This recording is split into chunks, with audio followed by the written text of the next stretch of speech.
A Secretaria Municipal da Educação de Curitiba apresenta o segundo documentário Artistas em Foco, que visa reconhecer os profissionais da educação como produtores de cultura e valorizar suas demonstrações artísticas.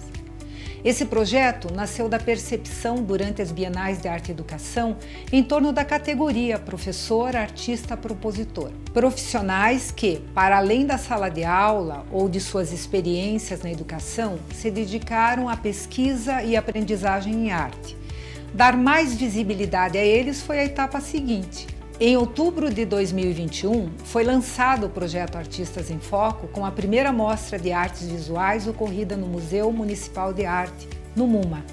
Em 2022, realizamos o primeiro documentário Artistas em Foco na Cidade Educadora, exibido na Cinemateca de Curitiba.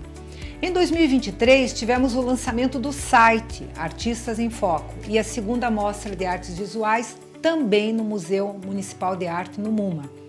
Em 2024, lançamos a segunda produção audiovisual, Artistas em Foco, que decorreu da 6ª Bienal de Arte e Educação no Espaço Cultural BRDE, Palacete dos Leões. Esse documentário traz as histórias de Cláudia Gutierrez Santana, Kelly Mota Beckert, Marcelo Ferraz Macedo, Vanderlei Fraga Silveira, Karen Williams, Vânia Maria de Souza, Joyce Ferreira Palhano, Silviane Matoso e Vanessa Perinotti Melego Felski. Assim, ao investir em ações da dimensão da formação cultural e na ampliação do repertório em arte e cultura, celebramos a condição humana e a formação do cidadão, despertando o sensível e ampliando sua leitura de mundo. Bem-vindos ao documentário Artistas em Foco.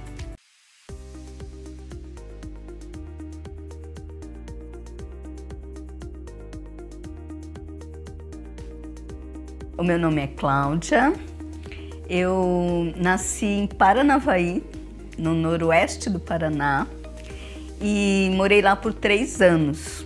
Sou a Karen Williams, eu nasci aqui na cidade de Curitiba, cresci aqui. Sou a terceira filha de uma família de 5 crianças, sou a filha do meio.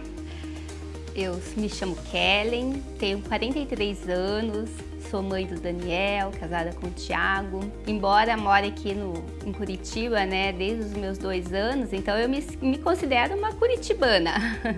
E a minha família, por parte de mãe, sempre morou no Rio Grande do Sul. E a minha mãe daí casou, quando eu tinha 2 anos, e eu vim morar com ela, e com a família então do meu padrasto aqui em Curitiba. Meu nome é Marcelo Ferraz Macedo, tenho 37 anos, sou nascido e criado em Curitiba, sou do SIC, sempre vivi ali no SIC. Meus pais não são daqui, eles são de Cascavel, vieram para cá. Não lembro a idade, sim, mas eu nasci aqui, nasci em Curitiba. Me chamo Silviane, eu tenho 45 anos, sou aqui de Curitiba, professora da Rede Municipal de Curitiba já há 18 anos. A minha infância veio de uma família bem simples, cresci ouvindo muitas histórias. Eu nasci no interior do Paraná, morei até os meus 13, 14 anos na cidade de Roncador, então lá é uma cidade bem pequenininha.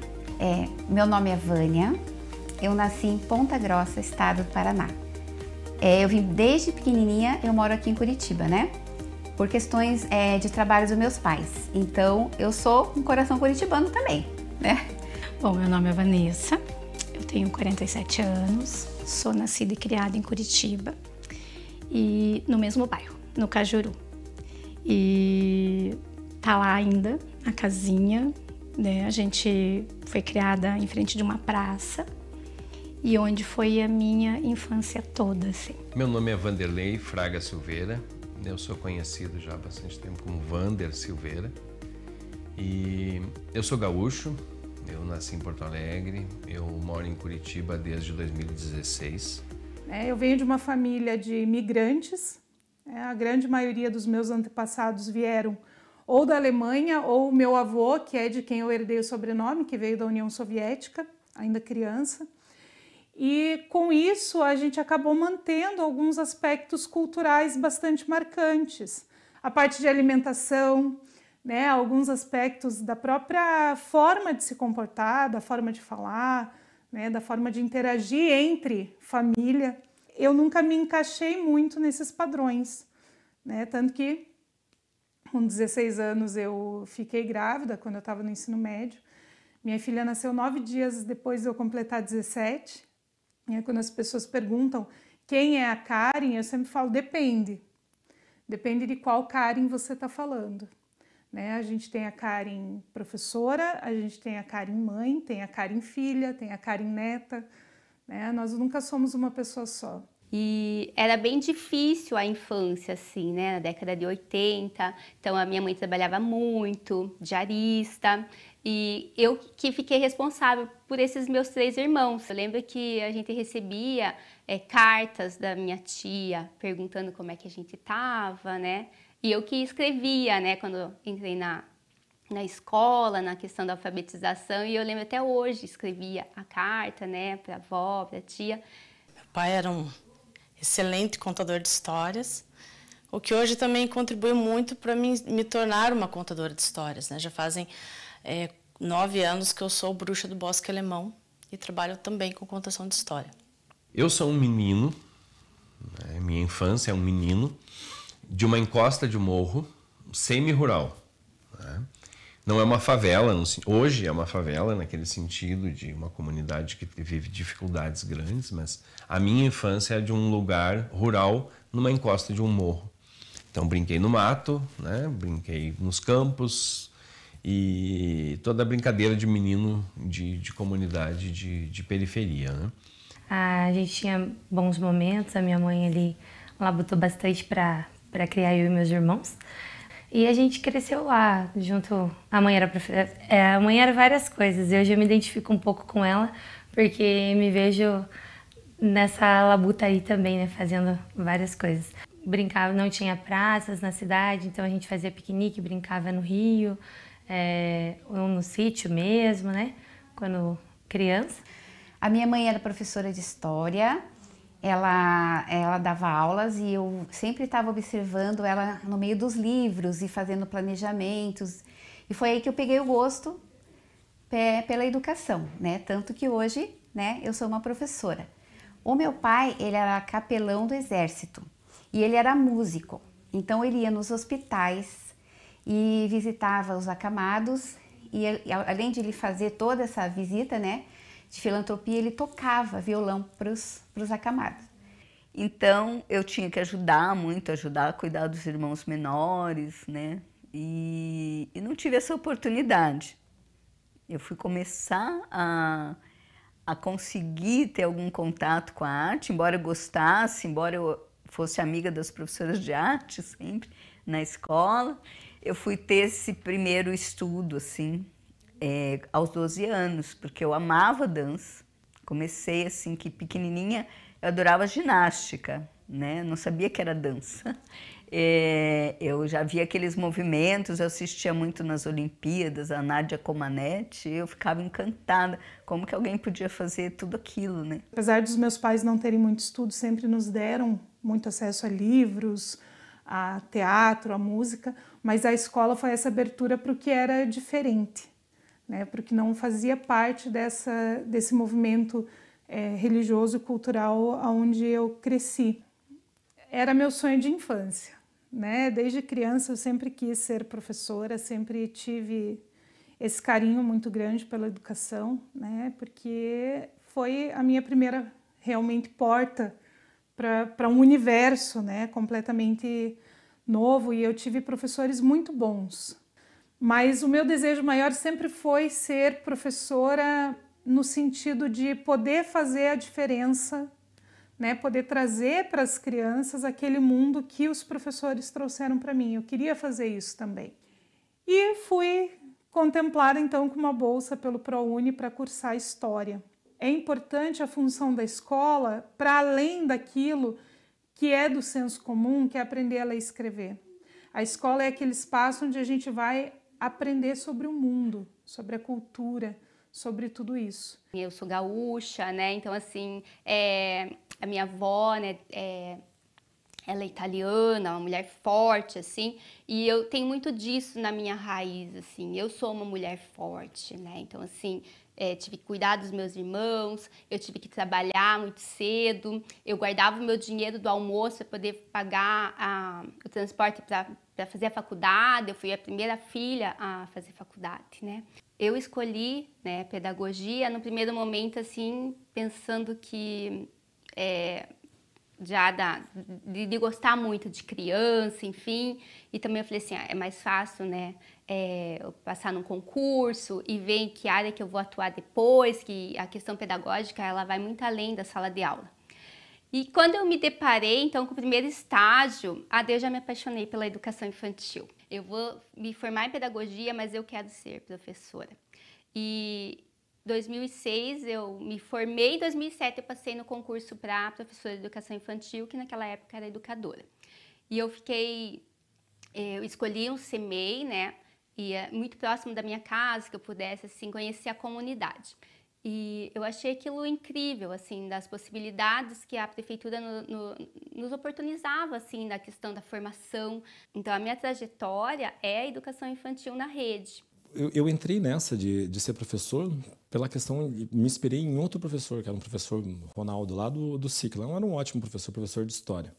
E eu achava tão interessante como ele conseguia viajar no tempo através da oratória dele, assim, se conseguia se conectar com o passado e pensar ao mesmo tempo, né, o presente visualizando o futuro, né? Essa é a grande questão da história. Isso foi uma coisa assim que com a história você vai aprendendo, você vai entendendo coisas do passado que vai moldando, vai fazendo você entender como as coisas funcionam. E isso foi bem marcante. Eu sou apaixonado pela docência, fiz pedagogia. Foi algo assim marcante para mim, porque eu consegui atuar. E eu sempre quis ser professor. Eu não tenho filhos, eu não tenho irmão mais novo. Então, quando eu caí na educação infantil, assim, eu falei, e agora? O que eu vou fazer? Assim, até então, a complexidade de uma criança, a gente entende que é mais o cuidado, assim, para não se machucar, para comer na hora certa. E vai além disso. É um absurdo. Eu comecei no pré e eu terminei no berçário. Então, eu fui aprender o que era uma criança, o que era um bebê. Eu fiz magistério, né? Há muito tempo atrás era muito comum se fazer magistério. Então, eu fiz magistério, mas eu não tinha pretensão de dar aula. Eu queria fazer outra coisa. Mas a vida da gente vai fazendo vários percursos. E daí eu entrei na faculdade na PUC, magistério superior, pela PUC. E no mesmo ano que eu me formei, abri o concurso para a prefeitura. Na prefeitura, eu sou professora de arte, desses 18 anos de rede municipal. Digamos que 17 eu trabalhei com a disciplina de arte. Quando entrei na prefeitura, minha formação era magistério superior. Depois, com o estudo da arte, me chamou muito a atenção, gostei. E daí fui estudar. Me formei em música pela Federal e agora eu faço faculdade de fotografia e artes visuais pela Unicesumar também. Eu entrei para substituir uma professora de artes. E aí me apaixonei e fiquei. É onde eu vejo que os meus alunos ficam mais livres para criar, para se soltar, até mesmo para conversar. E essa liberdade que a arte dá, eu acho muito importante na sala de aula. Porque nada é engessadinho, tudo é criativo. Eu busquei a educação. Para mim, o caminho da educação é um caminho de serviço social. Eu tenho uma identificação muito grande assim, com o serviço. Eu acho que a expressão servidor cabe muito para a educação naquilo que eu interpreto. A minha primeira experiência como professor, voltando à minha linha de tempo, minha primeira experiência foi durante 4 anos numa escola de educação especial. Foi ali que eu me identifiquei como autista. Foi vendo crianças autistas que eu aprendi a ser autista, né? Com 17 anos, minha mãe me emancipou para eu começar a trabalhar. Meu primeiro trabalho foi no mercado. E ainda com 17 já comecei a trabalhar na educação, numa escolinha particular perto de casa. Eu tô na rede há 15 anos. Eu tô na educação infantil há 24 anos. Porque é uma coisa que eu queria, foi uma escolha, não foi uma imposição. Óbvio que o magistério foi uma imposição, porque a minha mãe, ela foi a inspiração e ela falou, por que você não faz magistério? A minha trajetória na prefeitura começou em 2009, né, que eu fiz o concurso, passei no concurso como educadora. Mas eu fiz uma pós-graduação que me interessou muito, que foi de literatura infantil, né, que me ajudou bastante nesse processo da escrita. Um dia passou um amigo meu, que me conhecia, a gente já tinha amizade, né, da dança, do teatro, convivia ali com a classe artística.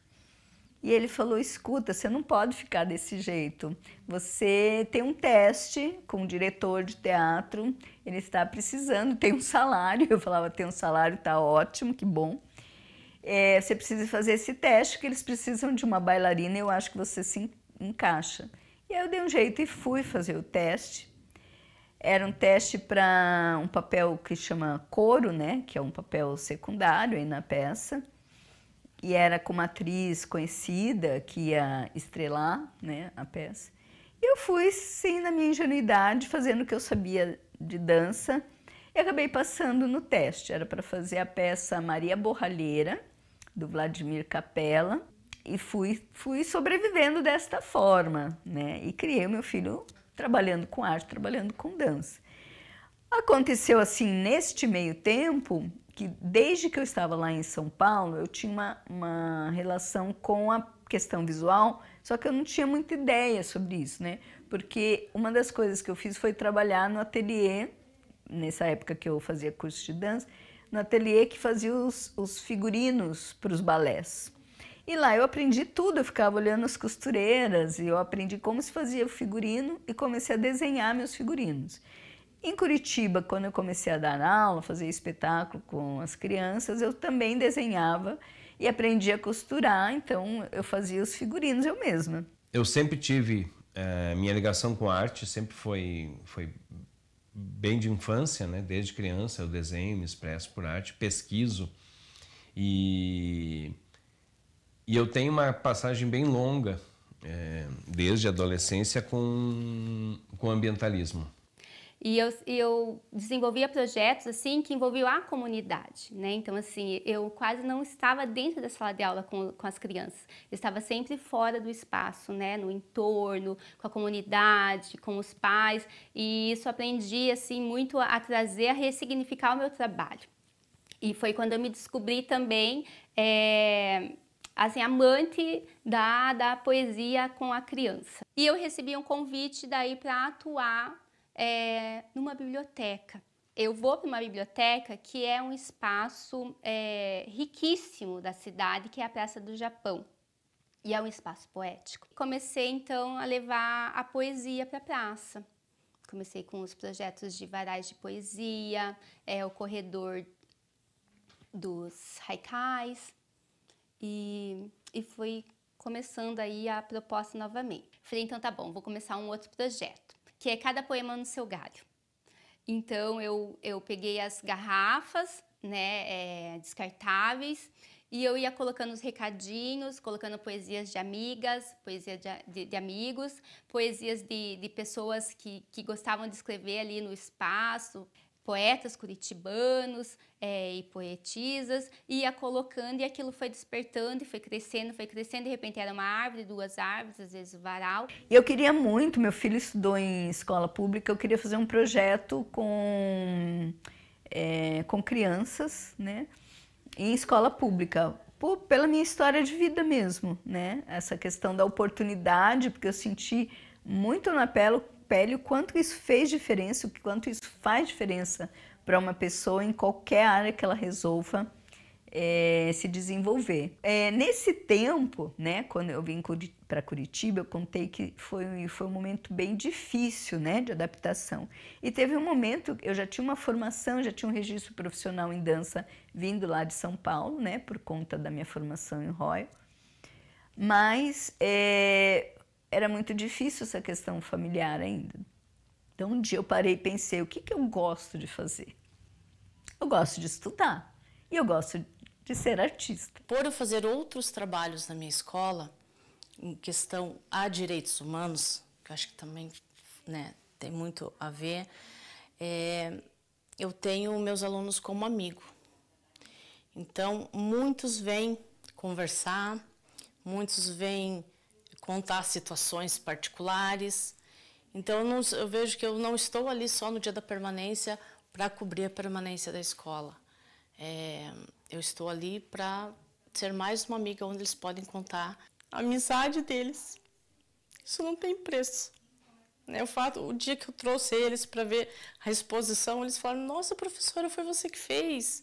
Então, para eles, ter um professor que faz alguma coisa que é diferente. Que daí tem uma aluna que fala assim: professora, eu te amo tanto porque você é diferentona, você me entende. Então, acho que esse acolhimento que a arte dá, que eu dou para eles se expressarem, para eles falarem o que eles sentem, eu acho que isso não tem preço. Acredito que quando a gente perde os nossos avós, a gente perde uma parte da nossa história que não vai ser recuperada, porque eles lembram de fases da nossa vida que a gente nunca vai lembrar. A minha avó faleceu, né? E quando a minha avó faleceu, os materiais de bordado dela ficaram comigo. Então, inclusive a caixinha com os materiais que eu levei no dia de montar a exposição era uma caixinha que era dela, uma caixinha azul. Todas as revistas de Ponto Cruz ficaram todos comigo.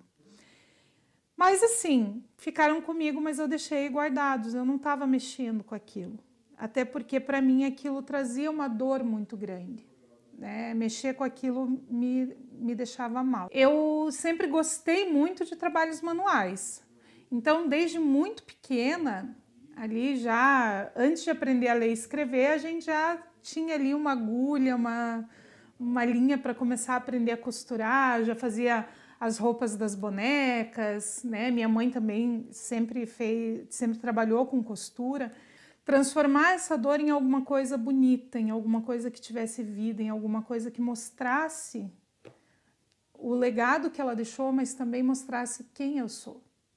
Tentáculos da Subserviência é o nome da minha obra, né? É como se fosse uma estátua com 6 braços, assim, e cada braço representa, vamos dizer assim, um tentáculo para uma profissão.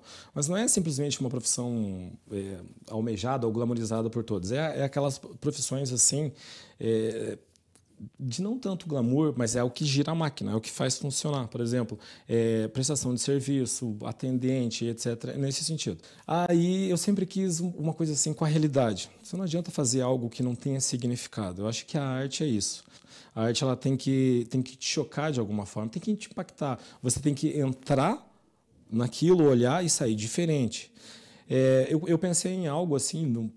Eu já tinha mais ou menos essa ideia do tentáculos, eram tentáculos. Como eu estava na educação infantil, eu pensei em algo sobre a valorização do professor em si. Aí, e olha como é que são as coisas, né?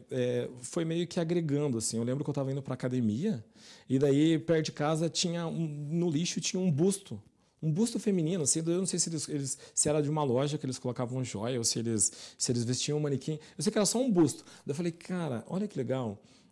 Porque assim, eu já tinha a ideia de ser algo reciclável, ser algo assim sustentável, sabe? A sustentabilidade. Aí eu falei, isso aqui vai ser legal. Aí eu peguei aquele busto e falei, cara, tá, isso aqui vai casar com os tentáculos. Preciso pensar nos tentáculos. Daí foi. E ela foi de mês em mês, foi saindo alguma coisa. Aí eu passei por uma construção. Aí eu vi os ferros, eu falei assim, cara, olha que legal, para fazer essa estrutura do braço, que eu não sei como é que seria o braço, eu preciso de ferro. Eu falei assim, eu não vou comprar ferro, né? Aí, eu lembro até hoje, eu fui num reciclável e falei assim, cara, eu tô com uma ideia de isso, do cara falou assim, cara, eu queria que ele desse, que ele apoiasse o projeto. Não, eu tive que comprar. Mas pelo menos foi um comprado de algo que era reciclável, né?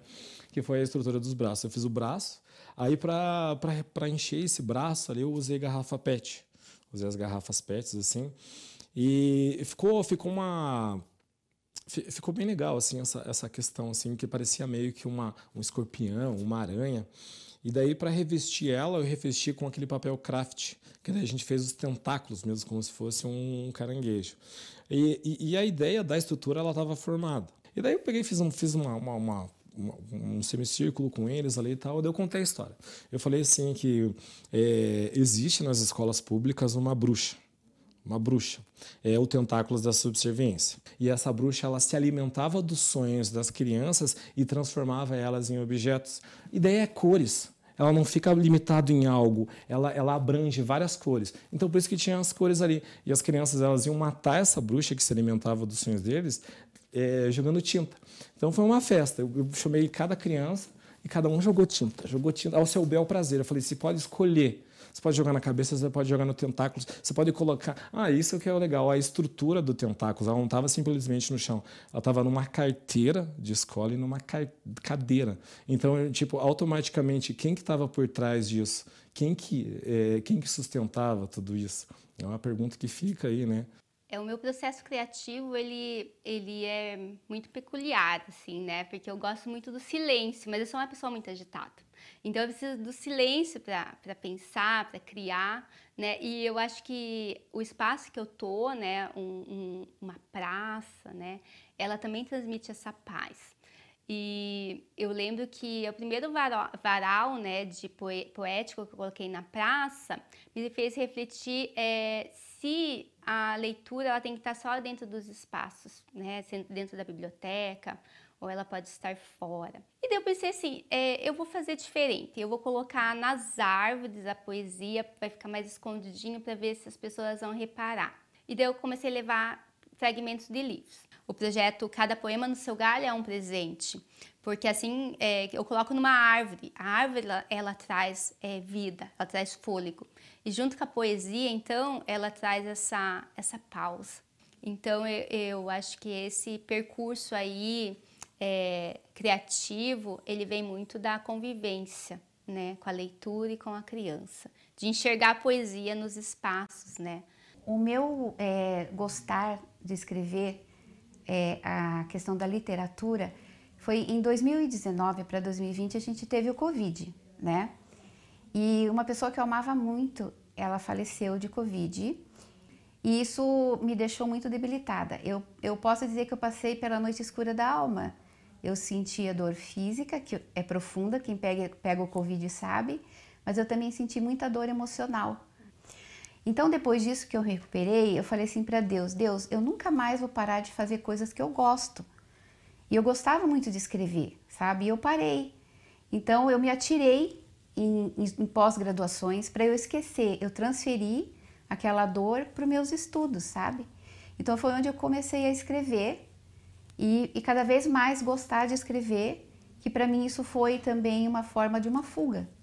Só que essa fuga, né, foi algo que me trouxe muitas bênçãos também, porque hoje eu consegui dar continuidade para minha vida, né? A dorzinha tá lá, mas a gente vai processando com o tempo, mas isso me fez ter um tônus de vida que eu não tinha mais. Nesse processo de escrita, o meu pai, quando a gente era criança, sempre falava que a minha bisavó era uma índia que foi caçada no laço, e eu ficava com aquela coisa na minha cabeça, nossa, uma índia que foi tirada da família, como será que foi a vida dela? Como será que ela se ajustou naquele meio? Quanta revolta ela não passou? Então eu falei assim, eu sempre falava, pai, um dia eu vou homenagear a Bisa. Você acredita? Ela não tinha nem nome, sabe? Porque ela foi tirada, né? Então ela é um passado esquecido. E eu falei, pai, eu vou resgatar. Papo vai, papo vem, a gente falou das nossas origens, né? Ah, porque a minha família é indígena, não, a minha também. Aí ela me compartilhou a história, né, do cordel, que trazia essa questão. Então a gente decidiu fazer junto. Tanto que algumas ilustrações, que nem a Semeando ali, ela falava que a avó dela, a Tata, né, semeava e tudo mais. Então eu busquei fazer a representação da bisa dela. A minha, eu me recordo da minha avó, né, ela fazendo os trançados dos balaios e assim era anteriormente, né? Então a gente resgatou ali um pouquinho da nossa família. Quando do projeto para a Sexta Bienal, né, o Cordel, eu pensei assim, em trazer mais pessoas para participar do projeto, né? Eu acredito que na educação o importante é o acolhimento e a partilha. Quando você tem um projeto que você quer que alcance mais pessoas, a gente deve agregar pessoas, né? E verificando o dia a dia delas, o talento delas, eu as convidei para fazer parte, né, do cordel. Quando a Vânia convidou para fazer parte do projeto, eu fiquei bem feliz, bem lisonjeada.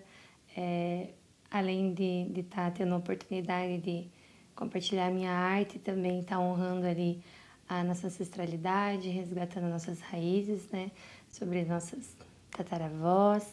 E eu achei muito bacana que o gênero ali, o cordel, não é muito comum aqui na região sul, e ainda mais tratando das raízes da nossa cidade, do nosso estado.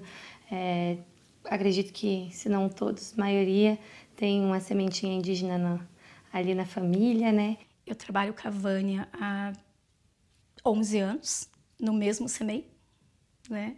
E aí, como ela sabe que o meu marido é surdo, ela me fez o convite. E é muito complicado, porque, por exemplo, o cordel, que não é uma cultura nossa, né? É uma cultura do Nordeste, mas ela contou a história dos índios, né, do Paraná. Eu tive que pesquisar, eu tive que ir em busca, porque são sinais desconhecidos que não era da minha conversação, e aí você acaba fazendo descobertas de sinais que você nem conhecia. Eu sempre gostei muito de fotografia, não tive oportunidade para estudar fotografia antes, né? E eu sempre achei que a imagem fotográfica, ela fala aquele momento. Então é um registro de um momento onde você vai interpretar de inúmeras formas. Porque a partir do momento que você se veste diferente, você tem um visual diferente, as pessoas te olham diferente. Então eu quis colocar essa foto para quebrar os padrões de beleza que a sociedade está vivendo hoje em dia, principalmente em relação às mulheres. Eu vivi muito na carne o preconceito de ser tatuada, de ter um cabelo diferente, por se vestir diferente, por gostar de músicas diferentes. Então eu quis casar um pouquinho essa subcultura do punk, do que está marginalizado, e trazer ela para dentro até mesmo da sala de aula, para discutir com os alunos quem são aquelas pessoas que estavam ali. A linguagem fotográfica, para mim, é uma das linguagens mais completas que tem para o ser humano.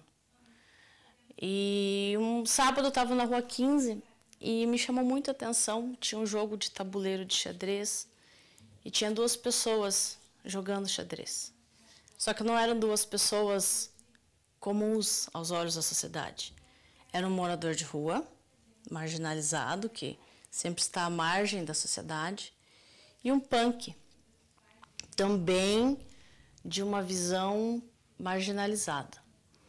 E eu fiquei horas ali observando, e esse rapaz, esse punk, ele estava ensinando o morador de rua a jogar. Então ele ensinava os movimentos do xadrez. E eu achei muito interessante, porque o xadrez sempre foi um jogo de elite, né, de pessoas intelectuais, inteligentes. E ali eu vi que era um jogo onde outras classes também estavam ali, né? O fato dele ajudar, dele ensinar, eu achei maravilhoso. Pedi licença, perguntei se poderia fotografar, eles deixaram. O que tinha era o celular, então fotografei com o celular. E ainda pensei assim, nossa, isso aqui dá uma capa de disco, né? Um disco punk, assim, uma outra linguagem social. Mas a fotografia mexeu muito comigo, aquela fotografia. Quais os direitos que elas têm? Elas são diferentes? Não, são iguais. Então eu fiz esse link do punk com a música, com a fotografia, justamente para isso, para sair dos padrões, para mostrar que existe vida na sociedade e que essas pessoas estão incluídas nela. A minha pesquisa para a Bienal ela se relaciona diretamente com a pesquisa do mestrado, né? Então, porque ela remete bastante às minhas questões de infância. Aquela realidade que eu expresso ali da mulher recicladora, ela tem relação direta com a minha infância.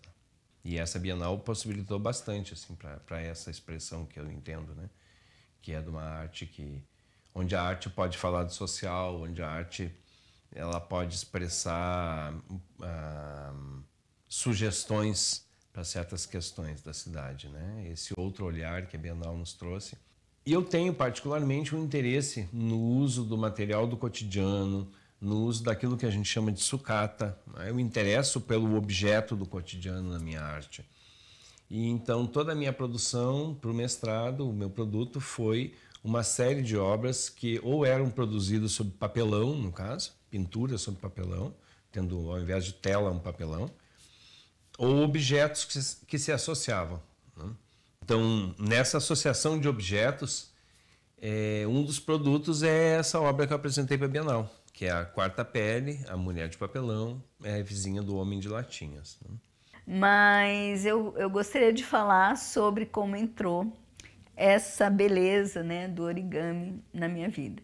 Então, o primeiro que surgiu foi quando o meu filho trouxe um tsuru, que é um origami, aquele pássaro, símbolo do origami, que ele fez na escola. E aí meu filho trouxe, aquilo me chamou a atenção. Eu conto isso muito, essa história, quando eu falo dos projetos com origami. E eu aprendi, ele me ensinou, eu aprendi a fazer e fui atrás de aprender outros e tomei gosto pelo origami. E aí eu falei, puxa, mas eu queria fazer uma experiência diferente, porque eu já estava pesquisando bastante origami, e origami tem uma dimensão incrível, né? A potencialidade, porque ele tem origem na cultura oriental, se difundiu na educação, mas hoje ele ocupa praticamente todos os espaços. Então, na Bienal, eu quis propor algo que chamasse atenção, que saltasse aos olhos. Então, eu resolvi fazer origamis gigantes, né? Que pudesse envolver o corpo, né? Que pudesse envolver a pessoa, que realmente as pessoas ficassem impactadas. E eu acho que foi uma experiência muito bacana, porque a resposta que eu tive, a reação das pessoas, algumas ficaram muito emocionadas, eu não esperava por isso. E também eu assumi um risco, né? Porque foi o desafio de, depois de 20 anos, voltar a performar, a fazer alguma coisa com o corpo, né? E aí eu fiz essa performance, lembrando muito de uma experiência que eu tive também na época dos estudos de dança com a dança Butô, né? Eu cheguei a assistir um espetáculo do Kazuo Ono, que era o mestre, grande mestre, né? da dança Butô. E eu achei que isso tinha a ver com a questão oriental. Cada papel foi produzido por uma turma, coletivamente. Então, esses papéis vieram com uma força muito grande para a exposição, porque eles deram não só uma estética, mas uma energia da criança e visões diferentes sobre o que elas entendiam sobre origami, sobre a inclusão e principalmente sobre a cultura da paz, que é algo que também me mobiliza muito, né, com relação ao origami. O sagrado, para mim, ele vai muito além da questão religiosa.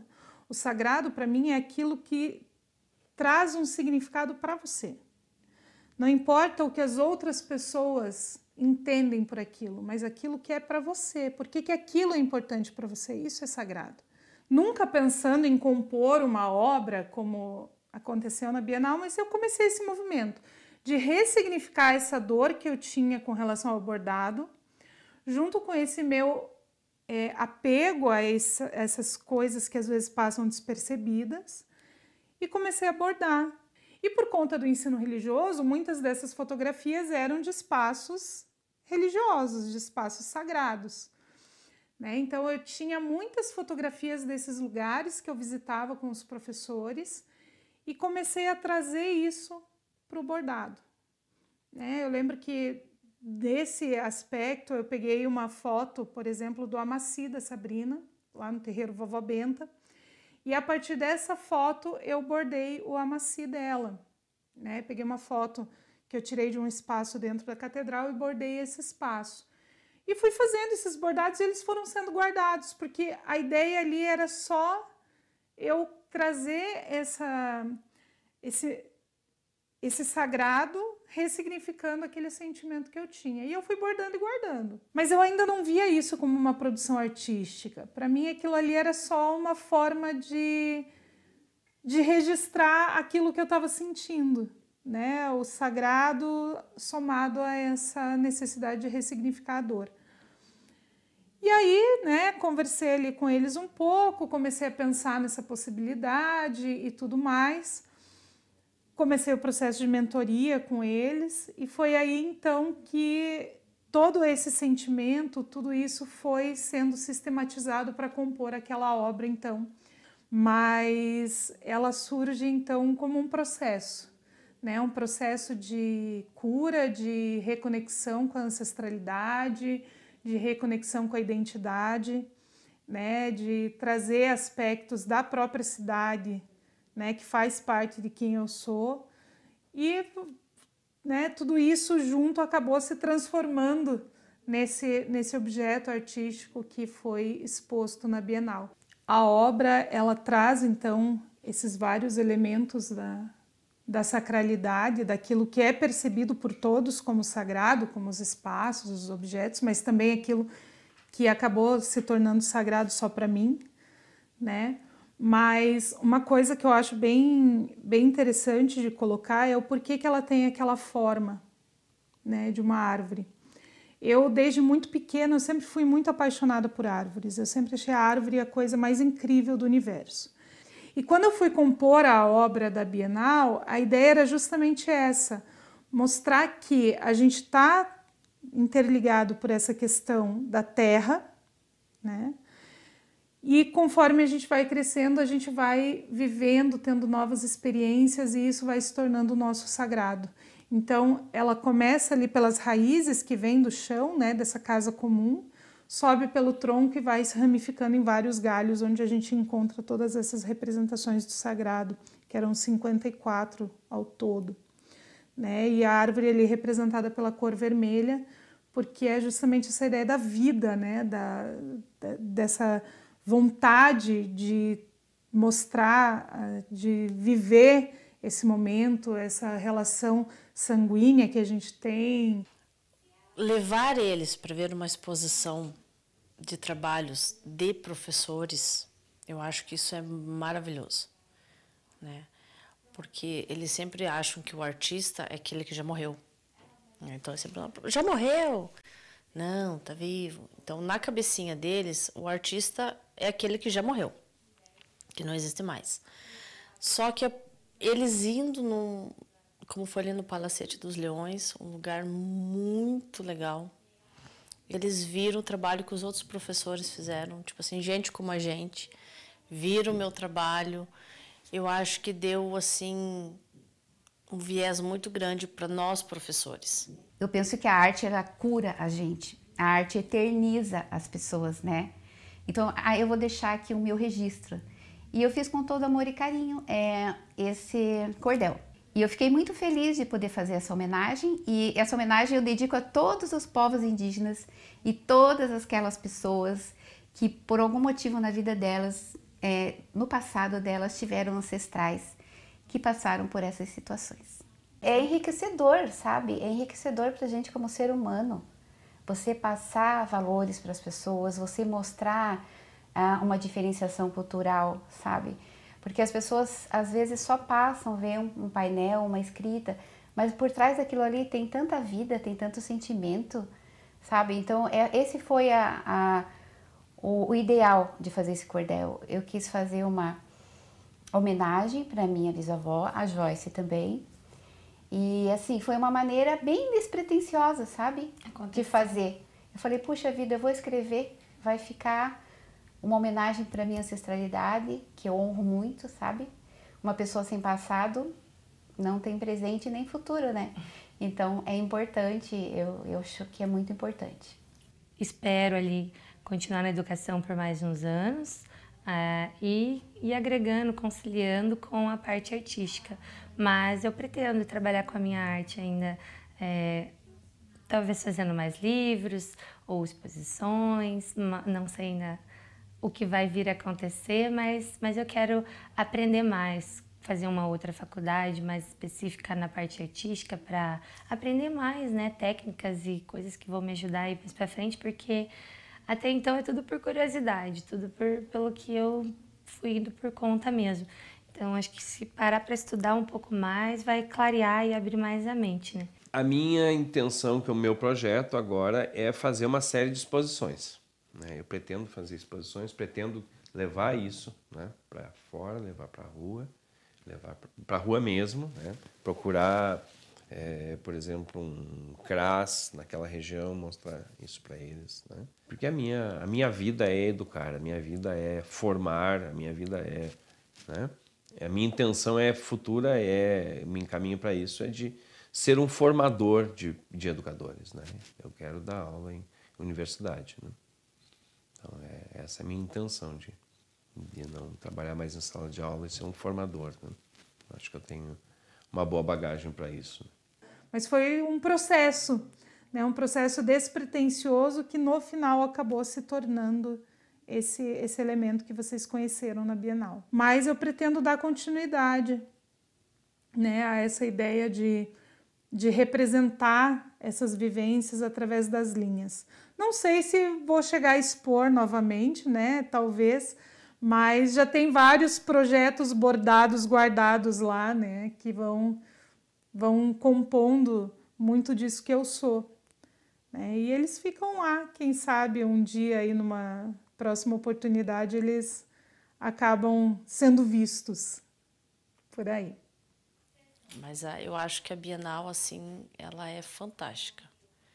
Ela é a oportunidade dos alunos verem a produção de outras pessoas, porque eles têm na cabeça, eu não sei fazer, o meu não tá bom, o meu tá feio. Então, sair desse padrão, né?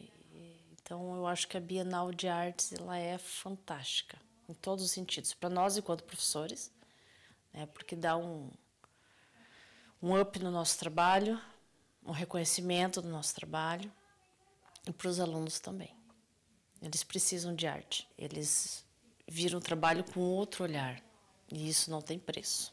Né? A gente pode ser tudo, pode ser professora, pode ser ceramista, pode ser poeta, poetisa, pode ser mãe, né? Pode ser esposa, pode ser amiga, pode ser tudo junto, né? Mas aquilo que você faz de melhor, você tem que fazer em tudo, né? Em tudo, para as pessoas lembrarem de você como amiga, né? Como profissional. Eu não acredito em dom, não acredito em talento, eu acredito que a arte é uma técnica, e a arte pode ser desenvolvida por qualquer um.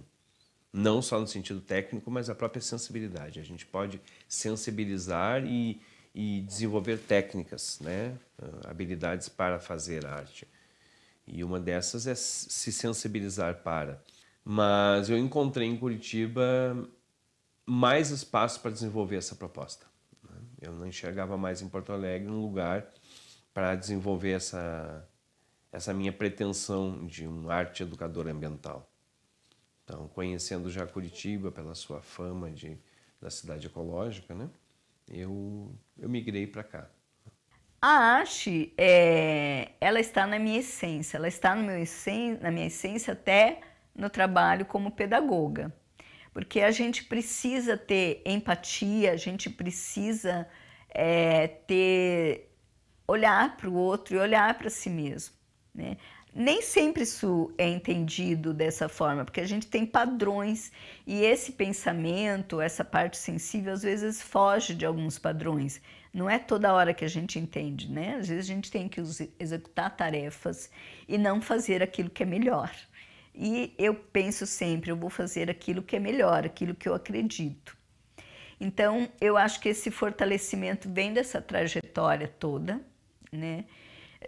Dessa relação com a arte que me transformou como ser humano, né? Poderia ter aí uma vida muito mais difícil, poderia ter seguido o caminho que me foi imposto, mas eu tinha que seguir aquilo que era da minha essência. E isso só fortaleceu as minhas buscas pessoais, o meu crescimento pessoal.